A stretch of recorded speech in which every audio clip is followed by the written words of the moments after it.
Foi atrás de denúncias contra uma construtora da capital que não entrega apartamentos vendidos na planta ou de permuta por terrenos construídos, descumpre cláusulas de contrato e está com um monte de processos na justiça. Quando a nossa equipe gravava com os denunciantes, o dono da empresa apareceu e o clima ficou tenso, com bate-boca e troca de acusações.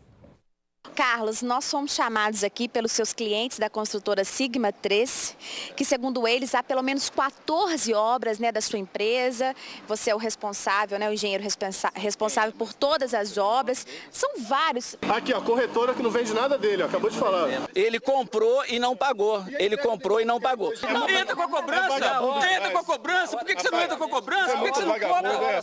De um lado, clientes que se dizem lesados pelo construtor e engenheiro Carlos Tadeu de Menezes, responsável por várias obras de prédios na região da Pampulha. Você falou que não pagou, por isso você não entregou. É isso, né? Cadê sua palavra? Sua palavra. A nossa está lá depositada no banco. Do outro, o construtor se defendendo das acusações. Sabe quem que está inadimplente? O seu Gustavo, que está aqui, o seu Ronan. Felipe diz que pagou R$105 mil por um apartamento neste prédio que deveria ter sido entregue em dezembro de 2012.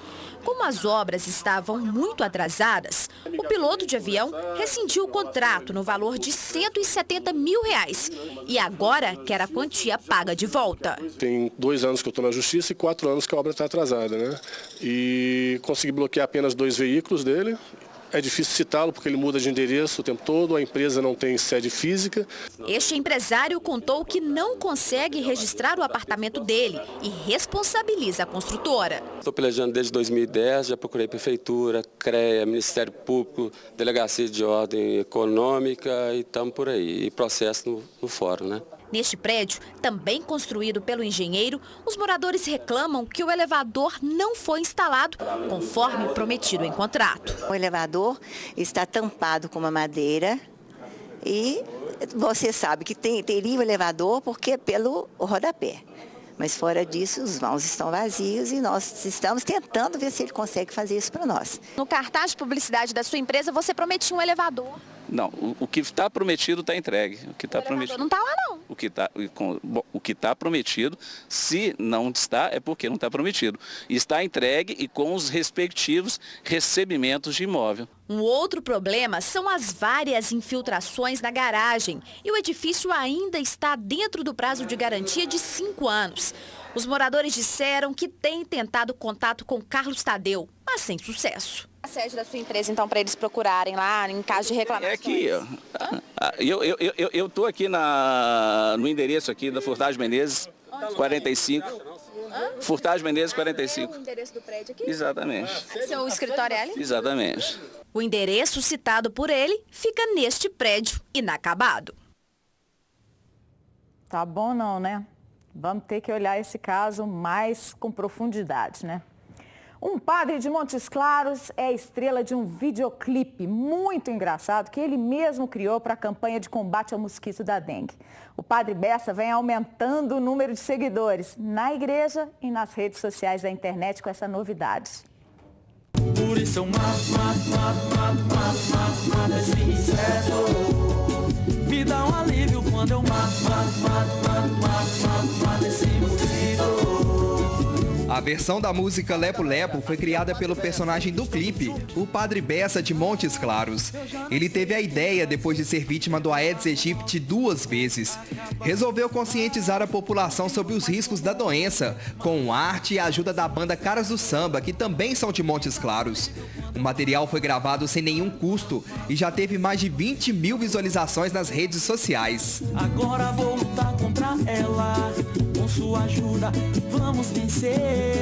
Eu sofri todos os sintomas da dengue e resolvi, em vez de ficar em casa, resolvi sair de casa e lutar contra o mosquito. Na cidade, Padre Bessa virou estrela. O povo gostou da ideia do vídeo. Eu achei bastante interessante, demonstra um cuidado com o próximo, né? Uma iniciativa muito importante que nós, como fiéis, como cristãos, deveremos também aderir e também vivenciar no nosso dia a dia.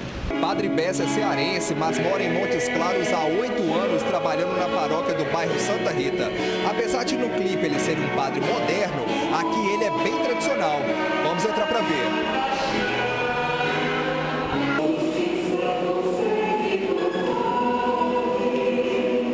excelente padre, um padre muito carinhoso, muito assim, educado, prestativo de serviço, né? Já na rua e no clipe é um padre bem original. O carro que aparece dirigindo no vídeo, o Pão de Queijo Móvel, é usado pelo religioso na vida real. Padre Bessa roda a cidade levando pão de queijo para trocar com os moradores por objetos que podem virar depósito de larvas, local de reprodução do mosquito transmissor. Os materiais recolhidos são vendidos e o dinheiro arrecadado é doado para uma fundação que trata de crianças com câncer. O mineiro gosta muito do pão de queijo, né? E quem é que gosta de dengue? Ninguém. Então eu troco uma coisa que você não gosta, que é a dengue, por aquilo que você gosta, né? Fique esperto, água parada é o que a dengue mais gosta. Por isso eu mato esse inseto. Sensacional, não é? Tomara que pegue a musiquinha e a campanha de combate. A Polícia Militar Mineira comemora os 240 anos de existência com operações em todos os 853 municípios do estado nesta quinta-feira. São ações preventivas e repressivas a todo tipo de crime. Em Belo Horizonte, elas começaram com uma blitz no anel rodoviário. Um dos pontos da operação na capital foi o anel rodoviário. O helicóptero apoiou as viaturas. O papel dele era informar aos militares se algum veículo pesado se deslocava fora da faixa da direita, prejudicando o trânsito. Vários caminhões foram parados e autuados. A operação ela se faz na terra e no céu e a gente dá o nome a ela de assim na terra como no céu, né? Buscar a educação dos condutores desses veículos e trazer uma melhor fluidez para a via. Os militares também pararam ônibus de turismo. A autorização para o transporte de passageiros era checada. Cães farejadores também participaram da operação. 25 equipes do Batalhão Rotan, Pelotão de Choque e Canil foram para os aglomerados da cidade. Esta equipe seguiu para a Vila Sumaré, na região oeste, também com o apoio de uma aeronave. O helicóptero avistou alguma coisa? Sim, avistou alguns elementos dentro do aglomerado, né? Aqui é a principal boca que tem aqui, né? Que é a granito, né? E pode ver que ali tem sofá, geladeira velha, eles fazem barricadas. Uma equipe da Rotan abordou estes rapazes aqui nas imediações da Vila Sumaré. Eles estão sendo revistados ali. Os militares procuram substâncias ilícitas e verificam também se eles têm armas. Teriam sido 2 desses rapazes que correram quando o helicóptero se aproximava. Vamos conversar com eles aqui para confirmar. O que você está fazendo aqui na boca aqui? Eu moro aqui, eu ia cortar o cabelo. É só fumar um baseado mesmo. Só, nós não mexe com nada errado, não parou mesmo. Vamos na cabeça lá, vamos, senhor. Vamos, Zé, levanta aí. As incursões que estão sendo feitas, todas elas foram planejadas. Nós temos os alvos que nós estamos procurando. Então, as incursões, elas buscam achar esses alvos e também realizar as abordagens na busca de arma de fogo, de produtos ilícitos. O Ministério Público propôs uma ação cobrando 10 milhões de reais de uma gangue de pichadores que agia em Belo Horizonte. Eles foram denunciados por formação de quadrilha. Os 19 suspeitos, que se chamavam de pichadores de elite, foram detidos em maio. 7, que são considerados os líderes do grupo, permanecem presos preventivamente. De acordo com as investigações, a gangue é responsável por milhares de pichações em imóveis públicos, privados e monumentos de Belo Horizonte e cidades vizinhas. A ação civil pública pede uma multa de 10 milhões de reais que devem ser usados para a revitalização urbana na Grande BH. A estimativa é de que só a Prefeitura da capital gaste cerca de 2,5 milhões de reais por ano na reparação do patrimônio depredado. Tem que apreender bens deles e depois botar eles para limpar. Depois de 3 dias de paralisação, os ônibus voltaram a circular normalmente nesta quinta-feira na capital mineira. O Sindicato dos Trabalhadores em Transportes Rodoviários de Belo Horizonte resolveu suspender a greve diante da possibilidade de negociação com os donos das viações. Uma reunião com o Sindicato das Empresas de Transporte de Passageiros está marcada para esta tarde. Hora de apertar o passo. Afinal de contas, a semana já foi cheia de atrasos por causa das paralisações. Mesmo com a notícia da retomada do transporte, teve quem acordou assim meio desconfiado, principalmente quanto à volta para casa. Fica complicado para a população, a gente fica inseguro com a situação. Na estação São Gabriel havia muito movimento pela manhã. Na estação Pampulha, o fluxo foi intenso. Os coletivos estavam circulando normalmente. Mas a situação não está 100% resolvida. Tudo vai depender de uma reunião marcada para hoje às 4 da tarde, entre os representantes dos patrões e dos trabalhadores, que cobram o pagamento da participação nos lucros e resultados, o que deveria ter sido feito no 5º dia útil deste mês. Caso não haja um acordo, motoristas e cobradores prometem paralisar os serviços novamente a partir de amanhã. Tem que entrar em acordo, né? Enquanto não entrar, é ruim para eles, é ruim para a gente, né? O atendimento fica ruim. Um fiscal de ônibus foi assassinado em um ponto do transporte coletivo de Santa Luzia, na Grande BH. Horas antes, a vítima havia se desentendido com o passageiro, mas para a PM não é ele o suspeito do crime, que seria de queima de arquivo. Vinícius de Jesus Oliveira, de 28 anos, chegou a ser levado para o Hospital Risoleta Neves. Ele foi resgatado pela própria PM, mas morreu antes mesmo de ser atendido. Carlos, que também é fiscal de ônibus, estava sentado ao lado do companheiro de trabalho quando o crime aconteceu. Do nada, o cara já chegou atirando nas costas dele, eu dei uns 5 estampinhos, né, de tiro nele. Ele caiu, eu tentei segurar ainda o mau elemento lá. Mas não teve jeito não. A vítima foi morta aqui neste ponto, que fica em uma das principais avenidas do bairro Boa Esperança, em Santa Luzia. No local, olha só, ainda há marcas do crime. De acordo com a PM, horas antes Vinícius havia se desentendido com o passageiro da linha 4105, que se negou a pagar a passagem. O rapaz foi obrigado a descer do coletivo e teria ameaçado o fiscal. Mesmo assim, os militares acreditam que o suspeito do homicídio seja outra pessoa e que o motivo não foi a confusão dentro do ônibus. A gente crê que a motivação é vingança. Segundo informações de colegas de trabalho, ele ia ser testemunha decorrente do próximo mês de tráfico de drogas. O criminoso, que teria feito pelo menos 6 disparos, ainda não foi identificado. Ele estava com capacete na cabeça, com roupas bem características, calça jeans, camisa de moletom de cor escura e provavelmente de motocicleta. O cara tem uma menininha de 6 meses de idade, entendeu? Foi um covardia mesmo. Vamos ver se agora as autoridades estão em providência, né? Em Belo Horizonte, começou hoje o trabalho dos vigilantes que vão fazer a segurança em todas as estações de transferência do MOV. Vigilante a postos, passageiros mais aliviados. Muito bom, porque eu pego o ônibus à noite, então a gente fica bem sozinho ali. É fundamental, né? Porque a gente fica preso dentro das cabines e não tem quem olhe. O medo sempre existe, então só da presença dele já tranquiliza a gente. Iniciativa bacana, já tinha que ter feito isso desde o princípio, desde o início já. Ao todo são 192 seguranças, um para cada estação. Já no centro da cidade são 2 em cada terminal. Eles vão trabalhar 24 horas, todos os dias. Um dos objetivos é conter o vandalismo. Desde que o MOV foi implantado em março do ano passado, 300 telas de proteção foram danificadas, além de outros materiais. O foco também é na diminuição da criminalidade. As estações se tornaram lugares fáceis para a ação dos bandidos. Em abril deste ano, um jovem foi esfaqueado na estação do bairro São Cristóvão. O contrato com a empresa de segurança é de 20 meses e vai custar cerca de 20 milhões de reais para os cofres públicos.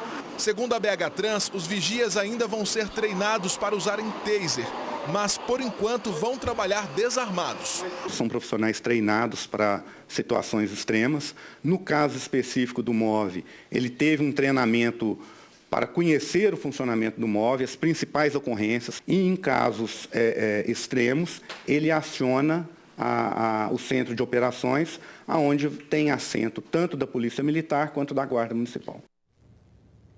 O governador Fernando Pimentel e o secretário de Segurança de Minas, Bernardo Santana, se reuniram nesta quarta com o ministro da Justiça. Ele prometeu investimentos e novas vagas no sistema prisional do Estado. Nós temos um programa em curso do governo federal que alocou para a construção de novas unidades prisionais 1 bilhão e 100 milhões de reais. 1 bilhão e 100 milhões de reais, sendo 4 unidades, se não me falha a memória, é isso, né, para Minas. Este plano, ele visa construir no país 40 mil unidades, 40 mil vagas novas prisionais, sem prejuízo das outras 20 mil vagas que haviam sido contratadas no governo do presidente Lula. Então, portanto, nós temos já para serem entregues esse ano as primeiras unidades desse programa.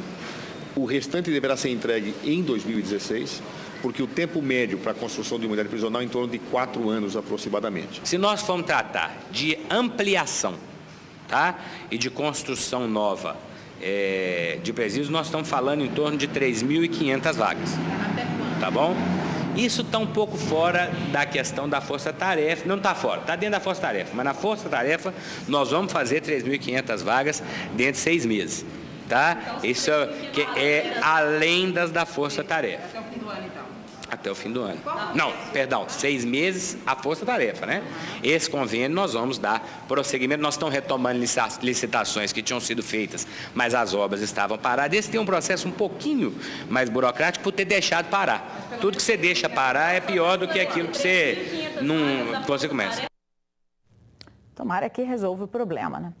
Um homem foi preso por tráfico de drogas no bairro Cidade Nova, em Belo Horizonte. A PM apreendeu cerca de 50 quilos de maconha e procura ainda um comparsa do suspeito detido.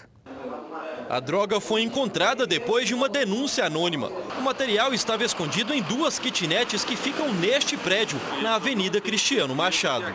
A droga era acondicionada no 2º apartamento. O outro kitnet era usado para preparo, a dolagem.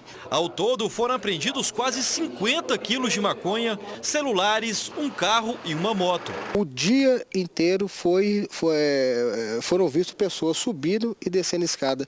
Detalhe que todos os moradores dali não conheciam aquelas pessoas. Durante a ação, a polícia identificou 2 suspeitos. Um deles conseguiu fugir depois de atravessar a avenida correndo. Já o outro homem foi preso quando saía de um dos apartamentos. O Wendel Ribeiro Bolognese, de 21 anos, é do Espírito Santo. Ele disse que estava em BH procurando pela mãe que ainda não conhece. É uma história que até o momento ela nos leva a crer que ela seja fantasiosa. O jovem negou o envolvimento com o tráfico de drogas. Eu não cheguei nem a entrar lá dentro. Aí não sentiu cheiro, nada não? Eu não entrei lá dentro, senhor. Como que eu vou sentir cheiro? O rapaz que escapou dos militares já foi identificado. Ele continua foragido.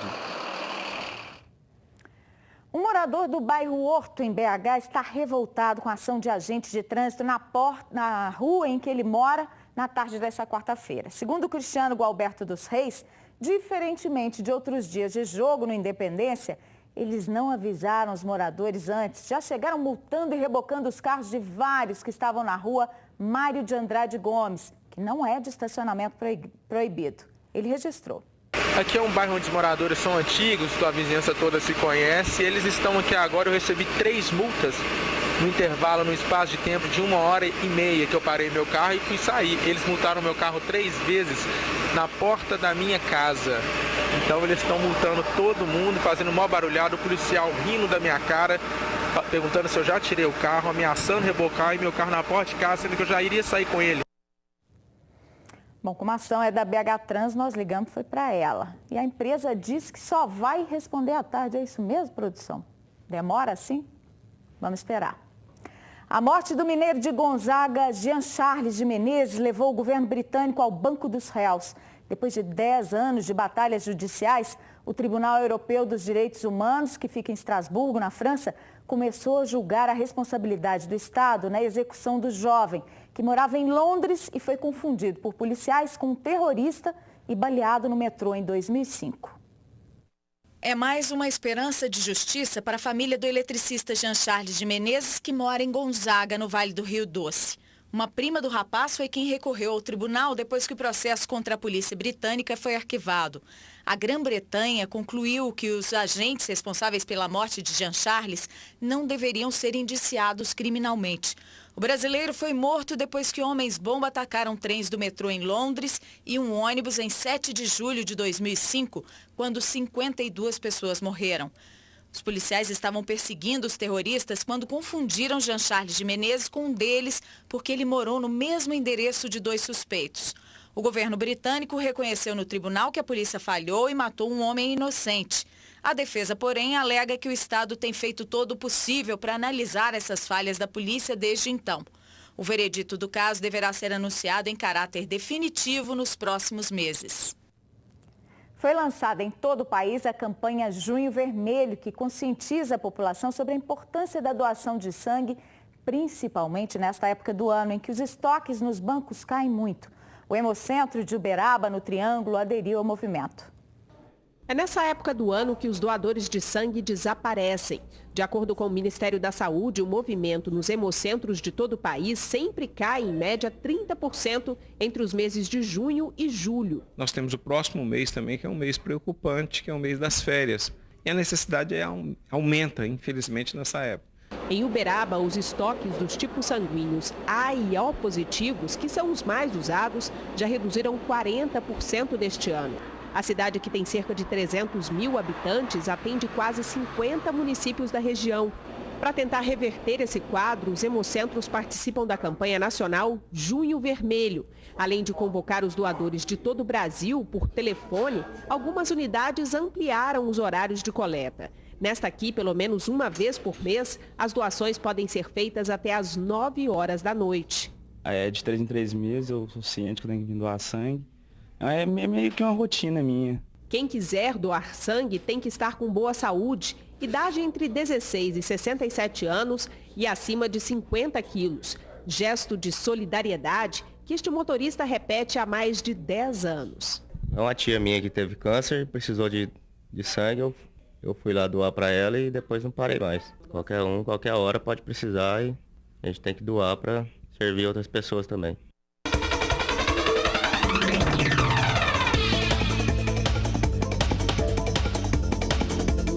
Tempo estável nesta quinta-feira, com umidade do ar baixa, principalmente nas regiões Central, Oeste, Noroeste e Triângulo. Há formação de nuvens na região Nordeste, mas não deve chover. Em Belo Horizonte, a temperatura chega aos 27 graus. Aos 29 em Cataguases. Em Ponte Nova, máxima de 30 graus. 27 em Almenara. E em Guarani, 29 graus. Ao vivo você vê aí a imagem de Belo Horizonte, hoje está coberta por uma névoa, né? O tempo está mais seco, a temperatura neste momento é de 27 graus, a umidade relativa do ar está em 39%. A magia do circo tomou conta da Praça de Santa Teresa, em BH, na noite dessa quarta-feira. O público ficou bem pertinho do espetáculo. O espetáculo, que faz parte do projeto Circo SESI, chamou a atenção de quem tem o costume de passar por Santa Teresa. A gente veio passear na praça e viu aqui e resolvemos ficar. É muito bom, né, interagir com outras pessoas, e a peça a gente aprende muito, né? Sempre tira algum proveito. É divertido, bacana. É muito bacana e gosto muito de aprender coisas novas. A peça homenageia a obra Vidas Secas, de Graciliano Ramos. Ô, bicho miúdo, levante! A gente conta a história dessa família que está em busca mesmo de sobrevivência. E aí as coisas começam a acontecer, o circo e a mágica entra na vida dessas pessoas e muitas coisas acontecem. Eu não posso dizer porque aí o público tem que ter isso como surpresa. 9 atores, 6 artistas circenses e 3 músicos participam do espetáculo, que tem como diferencial estar bem pertinho do público. O contato é muito direto. Se eu estou na beiradinha do palco, eu já estou pertinho do público. Então essa troca é muito rápida. Além da capital, a peça ainda vai passar por outras 19 cidades do estado. O projeto está em seu 3º ano e eles têm outras pequenas apresentações, sempre com a magia do circo. Já estiveram em mais de 150 cidades mineiras. A importância vital é a gente conseguir unir cultura de qualidade com circo, que é aquilo que existe de mais natural, de mais comum na vida de todo brasileiro.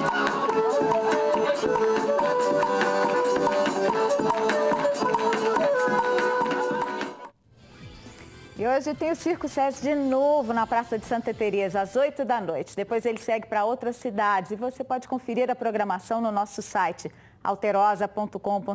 Amanhã é dia dos namorados e para muita gente bate aquela dúvida, o que dá de presente? E ainda tem aquela situação embaraçosa, você dá um presentão e ganha algo mais ou menos, ou dá uma lembrancinha e acaba surpreendido recebendo algo muito caro. Quando se namora, é amor que não tem fim. Tudo fica mais colorido, os dias passam mais leves. E no calendário do amor, 12 de junho é simplesmente a data. Dia de traduzir carinho em presentes. Momento também de encher a cabeça de dúvidas para surpreender e ser surpreendido. Ela é exigente, eu sempre busco a coisa melhor para ela. Ele faz surpresa sempre, é muito bom, manda flores, é sempre romântico. Desde que você conheça bem sua namorada, eu acredito que é tranquilo. Em 5 anos de namoro, Cristiane sempre foi aquela de dar presentes caros. Perfumes, calças, tênis, coisas caras assim que vai dar aquela que você olha e já o olho brilha já naquilo dali, né? Mas toda vez era surpreendida por Dênio com presentes originais. Fazer montagem de foto, vir entregar uma rosa numa hora inesperada, antes de ir para o serviço, vir trazer um presente. Até que a promotora de eventos entendeu que o sentido não está no valor do presente. O que mais interessava mesmo, o que mais fazia aquela vista bonita mesmo, era a coisa que vinha do coração, uma cartinha escrita de próprio punho. O Emara sempre foi uma mulher apaixonada, já teve 5 relacionamentos, porém a troca de presentes era sempre uma frustração. Eu infernizei meu pai para comprar uma calça, uma blusa, uma jaqueta de couro. E eu toda empolgada, esperando ele chegar. Quando ele chegou com um buquê de flores. Meu último namorado, dei um relógio e ganhei um muito obrigada, amor. Depois disso, ela não cria mais expectativas. E hoje, solteira há 3 anos, prefere gastar o dinheiro do Dia dos Namorados de outra forma. Gastar o dinheiro com as amigas, né? A gente combinou de se reunir, fazer um almoço e depois sair em Belo Horizonte para dar uma passeada. De repente uma paquerada também. Isso, vai para a balada e aí aparece alguém com mais compatibilidade financeira para troca de presentes.